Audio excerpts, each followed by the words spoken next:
क्या हुआ है यहाँ पे? नमामि गंगा द्वारा प्रशिक्षण शिविर हुआ है। आगे क्या सब बताया गया है प्रशिक्षण शिविर में?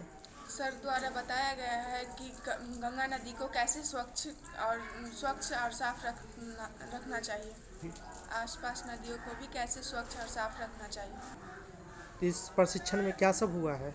योग हुआ है और शाम में आरती भी हुई है और नुक्कड़ नाटक और वीडियो के जरिए भी कुछ बताया और सिखाया गया है। नाम क्या है? जयंती कुमारी। कौन क्लास की छात्रा हो? 12th। नमामि गंगे का हम लोग को यहाँ पे शिक्षित किया गया है और अगल बगल के नदी के आसपास जितना भी तालाब है सबको देखभाल के सुरक्षित रखना है।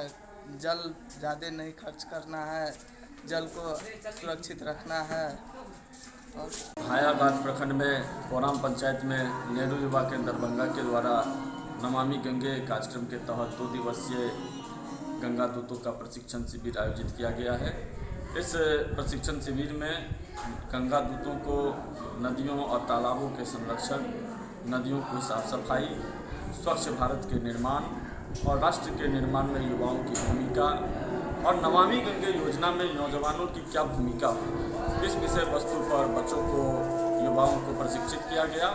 50 की संख्या में आस पड़ोस के पंचायतों के बच्चों को इस योजना के तहत प्रशिक्षित किया गया है और ये गंगा दूत आने वाले समय में लोगों के बीच नदियों और तालाबों के संरक्षण और माता गंगे के शुद्धिकरण के लिए लोगों को जागरूक करेंगे और यही बच्चे लोगों के बीच जागरूकता अभियान चलाकर स्वच्छ भारत के सपनों को साकार करेंगे। नाम आपका?